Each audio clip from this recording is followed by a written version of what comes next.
ಈ ಕ್ಷಣದ ಗ್ಯಾರಂಟಿಯ ಅತಿ ದೊಡ್ಡ ಎಕ್ಸ್ಕ್ಲೂಸಿವ್ ಸುದ್ದಿ ಅಂದ್ರೆ ಅದು ಕಾಂಗ್ರೆಸ್ ಪಾಳೆಯಕ್ಕೆ ಸಂಬಂಧಪಟ್ಟಂತು. ಪದೇ ಪದೇ ಕಾಂಗ್ರೆಸ್ ಹೈಕಮಾಂಡ್ ಮತ್ತು ವರಿಷ್ಠರು ಹೇಳಿದ್ರು ಕೂಡ ಸಚಿವರು ಶಾಸಕರು ಬಹಿರಂಗವಾಗಿ ಸಿಎಂ ಬದಲಾವಣೆಯ ವಿಚಾರವನ್ನ ಆಗಾಗ ಪ್ರಸ್ತಾಪ ಮಾಡ್ತಾನೆ ಇದ್ದಾರೆ. ಮತ್ತೊಂದು ಕಡೆ ಸುರ್ಜೇವಾಲಾ ಅವರು ರಾಜ್ಯದಲ್ಲೇ ಇರೋದ್ರಿಂದ ಬ್ಯಾಕ್ ಟು ಬ್ಯಾಕ್ ಮೀಟಿಂಗ್ ಗಳನ್ನ ಮಾಡ್ತಿದ್ದಾರೆ. ಹಾಗಾಗಿ ಈ ಮೀಟಿಂಗ್ ನಲ್ಲಿ ನಾಯಕತ್ವ ಬದಲಾವಣೆಯ ವಿಚಾರಕ್ಕೆ ಸಂಬಂಧಪಟ್ಟಂತೆ ಚರ್ಚೆಗಳಾಗ್ತಾ ಇದೆಯಾ? ಮತ್ತೊಂದು ಕಡೆ ಸಚಿವರ ಬಹಿರಂಗ ಹೇಳಿಕೆಗಳು, ಈ ಎಲ್ಲಾ ವಿಚಾರಗಳಿಂದ ಸಿದ್ದರಾಮಯ್ಯನವರು ಬೇಸರಗೊಂಡಿದ್ದಾರಂತೆ. ಯಾಕಂದ್ರೆ ಹೈಕಮಾಂಡ್ ಆಲ್ರೆಡಿ ಸಿದ್ದರಾಮಯ್ಯನವರನ್ನ ರಾಷ್ಟ್ರ ರಾಜಕಾರಣಕ್ಕೆ ಕರೆತರಬೇಕು ಅನ್ನುವಂತ ಪ್ಲಾನ್ ಗಳನ್ನ ಮಾಡ್ಕೊಂಡಿದೆ. ಆದ್ರೆ ಸಿದ್ದರಾಮಯ್ಯನವರು ಬಿಲ್ಕುಲ್ ಒಪ್ಕೊಳ್ತಾ ಇಲ್ಲ. ರಾಷ್ಟ್ರ ರಾಜಕಾರಣಕ್ಕೆ ನಾನು ಬರಲ್ಲ, ಏನಿದ್ರು ಕೂಡ ರಾಜ್ಯ ರಾಜಕಾರಣದಲ್ಲೇ ನಾನು ಇರ್ತೀನಿ ಅಂತ ಸಿದ್ದರಾಮಯ್ಯನವರು ಪಟ್ಟು ಹಿಡಿದಿದ್ದಾರೆ. ಇಷ್ಟೆಲ್ಲ ಬೆಳವಣಿಗೆಯ ಮಧ್ಯೆ ಈಗ ನಾಳೆ ದೆಹಲಿಗೆ ಸಿಎಂ ಮತ್ತು ಡಿಸಿಎಂ ಹೋಗ್ತಾ ಇರೋದ್ರಿಂದ ದೆಹಲಿ ಮಟ್ಟದಲ್ಲಿ ಈ ಎಲ್ಲಾ ವಿಚಾರಕ್ಕೆ ಸಂಬಂಧಪಟ್ಟಂತೆ ಏನ್ ಬೆಳವಣಿಗೆ ಆಗಬಹುದು, ಸಿದ್ದರಾಮಯ್ಯನವರು ವರಿಷ್ಠರನ್ನ ಭೇಟಿಯಾದಾಗ ಯಾವೆಲ್ಲ ವಿಚಾರಗಳನ್ನ ಪ್ರಸ್ತಾಪ ಮಾಡಬಹುದು, ವರಿಷ್ಠರನ್ನ ಯಾವ ರೀತಿ ಕನ್ವಿನ್ಸ್ ಮಾಡ್ತಾರೆ, ಸಿಎಂ ಕುರ್ಚಿ ಸಿದ್ದರಾಮಯ್ಯನವರಿಗೆ ಗಟ್ಟಿಯಾಗಿ ಉಳಿಯತ್ತಾ ಅಥವಾ ಅದು ಡಿಕೆ ಶಿವಕುಮಾರ್ ಅವರ ಪಾಲಾಗುತ್ತಾ? ಏನಾಗ್ತಾ ಇದೆ ಕಾಂಗ್ರೆಸ್ ಪಾಳ್ಯದಲ್ಲಿ ಒಳ ನೋಟವನ್ನ, ಎಕ್ಸಾಕ್ಟ್ಲಿ ಏನಾಗ್ತಾ ಇದೆ ಕಾಂಗ್ರೆಸ್ ಪಾಳ್ಯದಲ್ಲಿ ಅನ್ನೋದರ ಕುರಿತು ಎಕ್ಸ್ಕ್ಲೂಸಿವ್ ಮಾಹಿತಿಯನ್ನ ಗ್ಯಾರಂಟಿ ನ್ಯೂಸ್ ನಿಮ್ಮ ಮುಂದೆ ಇಡ್ತಾ ಹೋಗುತ್ತೆ. ರಾಜ್ಯದಲ್ಲಿ ಪದೇ ಪದೇ ಜೋರಾಗ್ತಾ ಇದೆ ಸಿಎಂ ಕುರ್ಚಿಯ ಸದ್ದು. ಸಿದ್ದುಗೆ ರಾಷ್ಟ್ರ ರಾಜಕಾರಣದ ಸ್ಥಾನ, ಸಿಎಂ ಕುರ್ಚಿ ಕಥೆ ಏನು? ನಾನು ರಾಷ್ಟ್ರ ರಾಜಕಾರಣಕ್ಕೆ ಹೋಗಲ್ಲ ಅಂತ ಸಿದ್ದರಾಮಯ್ಯನವರು ಹೇಳ್ತಿದ್ದಾರೆ. ಎಲ್ಲಾ ಚರ್ಚೆಗಳ ನಡುವೆ ದೆಹಲಿಗೆ ಸಿಎಂ ಮತ್ತು ಡಿಸಿಎಂ ಹೋಗ್ತಿದ್ದಾರೆ. ಈಗಾಗಲೇ ದೆಹಲಿಯಲ್ಲೇ ಬೀಡು ಬಿಟ್ಟಿದ್ದಾರೆ ಡಿಸಿಎಂ ಡಿಕೆ ಶಿವಕುಮಾರ್. ಈಗ ಸಿಎಂ ಕೂಡ ಹೋಗ್ಲಿದ್ದಾರೆ. ಅಂದ್ರೆ ಇವತ್ತು ದೆಹಲಿಗೆ ಪ್ರಯಾಣ ಬೆಳೆಸ್ತಿದ್ದಾರೆ ಸಿಎಂ ಸಿದ್ದರಾಮಯ್ಯ. ಕಾರಣ ನಾಳೆ ವರಿಷ್ಠರ ಜೊತೆಗೆ ಸಭೆ ಇದೆ. ಸಿದ್ದರಾಮಯ್ಯ ಜೊತೆ ಕೆಲ ಆಪ್ತ ಸಚಿವರು ಕೂಡ ಹೋಗ್ತಿದ್ದಾರೆ ಅನ್ನುವಂತಹ ಇನ್ಸೈಡ್ ಮಾಹಿತಿ ಇದು. ಎಚ್.ಸಿ. ಮಹದೇವಪ್ಪ, ಬೈರತಿ ಸುರೇಶ್, ಜಮೀರ್ ಅಹಮದ್ ಖಾನ್, ಎಂಬಿ ಪಾಟೀಲ್ ಅವರು ಕೂಡ ದೆಹಲಿ ಟೂರ್ ಮಾಡ್ತಿದ್ದಾರಂತೆ. ನಾಳೆ ಹೈಕಮಾಂಡ್ ಜೊತೆ CM DCM high voltage meeting. High command ಮುಂದೆ ಪ್ರತ್ಯೇಕವಾಗಿ ವಾದ ಮಂಡನೆಗೆ ಸಿಎಂ ಸಿದ್ದರಾಮಯ್ಯ ಸಜ್ಜಾಗಿದ್ದಾರೆ. ಮತ್ತೊಂದು ಕಡೆ ಡಿಸಿಎಂ ಡಿಕೆ ಶಿವಕುಮಾರ್ ಅವರು ಕೂಡ ಪ್ರತ್ಯೇಕವಾಗಿ ಏನೋ ಒಂದಷ್ಟು ವಿಚಾರಗಳನ್ನ ಪ್ರಸ್ತಾಪ ಮಾಡ್ತಾರಂತೆ. ಏನದು ಅನ್ನೋದು ಸದ್ಯ ಇರುವಂತಹ ಕುತೂಹಲ. ಒಟ್ನಲ್ಲಿ ಸಿದ್ದರಾಮಯ್ಯನವರಿಗೆ ರಾಷ್ಟ್ರ ರಾಜಕಾರಣದಲ್ಲಿ ಸ್ಥಾನಮಾನ ವಿಚಾರಕ್ಕೆ ಸಂಬಂಧಪಟ್ಟಂತೆ ಸಿದ್ದರಾಮಯ್ಯನವರ ಅಭಿಪ್ರಾಯ ಸಂಗ್ರಹ ಮಾಡಿದೆ. ಕಾಂಗ್ರೆಸ್ನ ಹೈಕಮಾಂಡ್ ಯಾಕೆ ಇಂಥದ್ದೊಂದು ನಿಲುವನ್ನ ಅನುಸರಿಸ್ತಾ ಇದೆ ಅನ್ನೋದು ಸದ್ಯ ಇರುವ ಕುತೂಹಲ. ಅಲ್ಲಿಗೆ ಪವರ್ ಶೇರಿಂಗ್ ವಿಚಾರ ಮತ್ತೊಮ್ಮೆ ಮುನ್ನೆಲೆಗೆ ಬರ್ತಾ ಇದೆ. ಹಾಗಾಗಿ ಕೆಲ ಸಚಿವರು ಶಾಸಕರು ಹೇಳಿರುವ ಮಾತು, ಸೆಪ್ಟೆಂಬರ್ ವೇಳೆಗೆ ಕಾಂಗ್ರೆಸ್ ಪಾಳೆಯದಲ್ಲಿ ಬದಲಾವಣೆ, ಆ ಬದಲಾವಣೆ ಆಗುತ್ತಾ? ಸಿಎಂ ಕುರ್ಚಿ ಬೇರೆಯವರ ಪಾಲಾಗುತ್ತಾ ಅಥವಾ ಜಸ್ಟ್ ಅದು ಕೆಪಿಸಿಸಿ ಸ್ಥಾನಕ್ಕೆ ಮಾತ್ರ ಸೀಮಿತ ಆಗುತ್ತಾ ಬದಲಾವಣೆಯ ವಿಚಾರ? ಇದೆಲ್ಲವೂ ಕೂಡ ಸದ್ಯಕ್ಕೆ ಕಾಂಗ್ರೆಸ್ ಪಾಳ್ಯದಲ್ಲಿ ಮೋಸ್ಟ್ಲಿ ಬಹುತೇಕ ನಾಯಕರಿಗೆ $1 ಮಿಲಿಯನ್ ಪ್ರಶ್ನೆಯಾಗಿ ಕಾಡ್ತಾ ಇದೆ. 50-50 ಆ ಮಾತುಕತೆಗೆ ಬದ್ಧವಾಗ್ಬಿಟ್ಟಿದೆಯಾ ಕಾಂಗ್ರೆಸ್ನ ಹೈಕಮಾಂಡ್ ಅಥವಾ ರಾಜ್ಯ ಕಾಂಗ್ರೆಸ್ ನಾಯಕರು ಕೂಡ ಅದಕ್ಕೆ ಬದ್ಧರಾಗಿದ್ದಾರಾ ಅನ್ನೋದು ಕೂಡ ಪ್ರಶ್ನೆ ಆಗ್ತಾ ಇದೆ. ಗೊತ್ತಿಲ್ಲ. ಎರಡನೇ ಹಂತದಲ್ಲಿ ಸುರ್ಜೇವಾಲಾ ಅವರ ರಾಜ್ಯಕ್ಕೆ ಭೇಟಿ, ಪ್ರಮುಖವಾಗಿ ಬೇರೆ ಬೇರೆ ಭಾಗದ ಶಾಸಕರ ಜೊತೆಗೆ 1-to-1 ಮೀಟಿಂಗ್, ಅಭಿಪ್ರಾಯ ಸಂಗ್ರಹ ಮಾಡ್ತಿದ್ದೀವಿ ಅಂತಾರೆ. ಮಾಧ್ಯಮಗಳ ಮುಂದೆ ಸುರ್ಜೇವಾಲಾ ಅವರು ಹೇಳ್ತಾರೆ ಎಲ್ಲವೂ ಕೂಡ ಹೈಕಮಾಂಡ್ ಡಿಸೈಡ್ ಮಾಡುತ್ತೆ ಬಿಡಿ, ಯಾರು ನಾಯಕರಾಗಿರಬೇಕು ಅನ್ನುವಂತ ವಿಚಾರವನ್ನ ಪ್ರಸ್ತಾಪ ಮಾಡ್ತಾರೆ. ಅಲ್ಲಿಗೆ ಇಲ್ಲಿ 1-to-1 ಮೀಟಿಂಗ್ ಅಲ್ಲಿ ನಾಯಕತ್ವ ಬದಲಾವಣೆಯ ವಿಚಾರಕ್ಕೆ ಸಂಬಂಧಪಟ್ಟಂತೆ ಅಭಿಪ್ರಾಯನ ಅಥವಾ ಜಸ್ಟ್ ಉಸ್ತುವಾರಿ ಸಚಿವರ ಬಗ್ಗೆ ಅವರಿಗಿರುವಂತಹ ಅಸಮಾಧಾನಗಳ ಬಗ್ಗೆ ಕಂಪ್ಲೇಂಟ್ ಪಡೆದುಕೊಳ್ತಿದ್ದಾರಾ?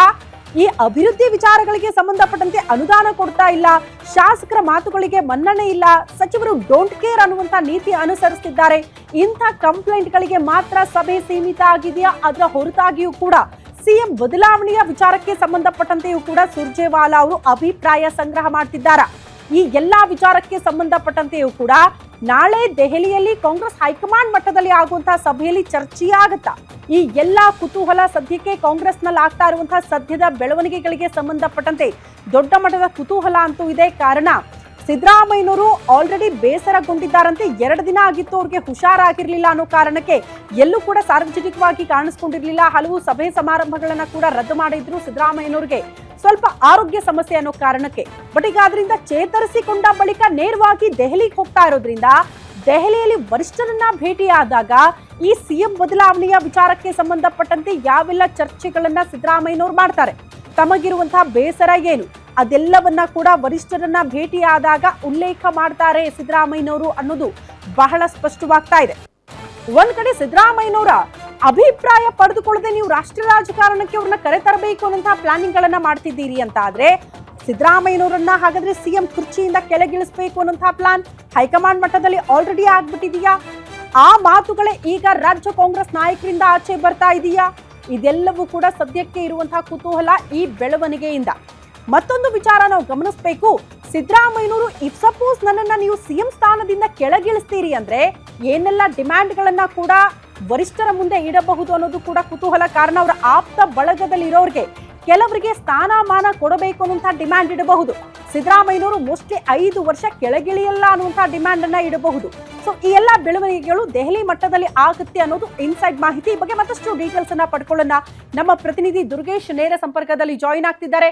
ದುರ್ಗೇಶ್, ನಾಳೆ ದೆಹಲಿಯಲ್ಲಿ ಆಗ್ತಾ ಇರುವಂತಹ ಮೀಟಿಂಗ್ ಕಾಂಗ್ರೆಸ್ ಪಾಳೆಯಕ್ಕೆ, ಪ್ರಮುಖವಾಗಿ ಸಿದ್ದರಾಮಯ್ಯನವರಿಗೆ ಎಷ್ಟು ಮಟ್ಟಿಗೆ ಇಂಪಾರ್ಟೆಂಟ್ ಅಂತ ಹೇಳ್ತೀರಿ?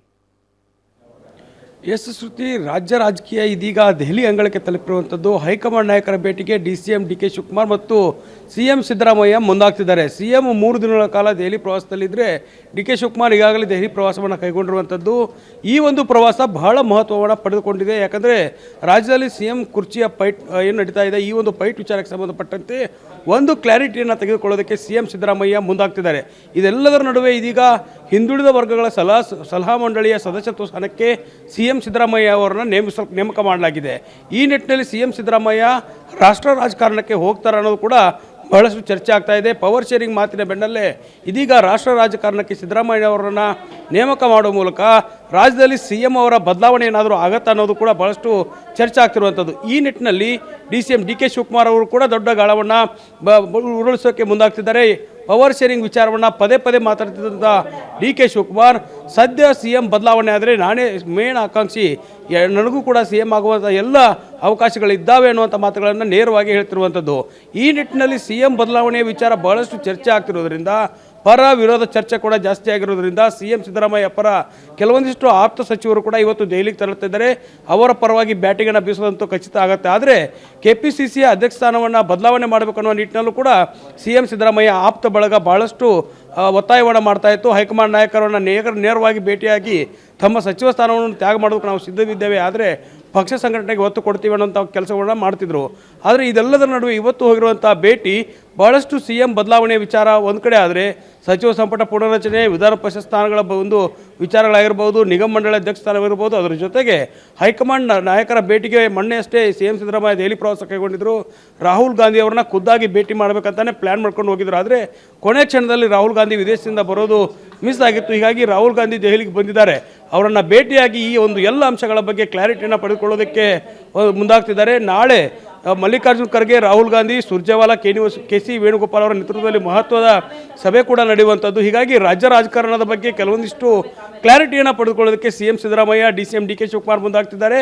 ಇತ್ತ ಒಂದು ಅವಕಾಶ ಸಿಕ್ಕರೆ ನಾನು CM ಆಗಬೇಕು ಅನ್ನೋದಂಥ ಹಠಕ್ಕೆ ಬಿದ್ದಿರುವಂಥ DK ಶಿವಕುಮಾರ್ಗೆ ಹೈಕಮಾಂಡ್ ಬಲ ಕೂಡ ಇದೆ ಅನ್ನೋದು ಕೂಡ ಚರ್ಚೆ ಆಗ್ತಿದೆ. ನಿನ್ನೆ ಅಷ್ಟೇ ಸುರ್ಜೇವಾಲಾ ಒಂದು ಹೇಳಿಕೆ ಕೊಟ್ಟಿದ್ದರು, CM ಬದಲಾವಣೆ ಆದರೆ CM ಮಾಡೋದು ನಾವು ಅನ್ನುವಂಥ ಒಂದು ಹೇಳಿಕೆ ಕೊಟ್ಟರ ಮೂಲಕ ಈ ರಾಜ್ಯ ರಾಜಕೀಯ ಬಹಳಷ್ಟು ಕುತೂಹಲವನ್ನು ಮೂಡಿಸ್ತಾ ಇದೆ.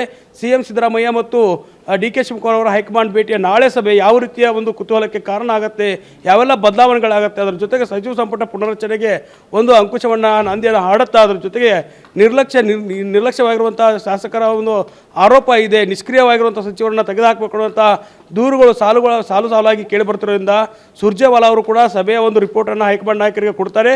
ಈ ನಿಟ್ಟಿನಲ್ಲಿ ಯಾವೆಲ್ಲ ಬದಲಾವಣೆ ಆಗುತ್ತೆ ಅನ್ನೋ ಕಾದು ನೋಡಬೇಕಾಗುತ್ತೆ. ಶ್ರುತಿ, ಓಕೆ ದುರ್ಗೇಶ್, ಧನ್ಯವಾದಗಳು ತಮ್ಮೆಲ್ಲ ಮಾಹಿತಿಗೆ. ಒಟ್ಟಿನಲ್ಲಿ ದೆಹಲಿಯ ಮೀಟಿಂಗ್ ಇದೆಲ್ಲದಕ್ಕೂ ಕೂಡ ತೆರೆ ಎಳೆಯುತ್ತಾ ಅನ್ನೋದನ್ನ ಕಾದು ನೋಡೋಣ.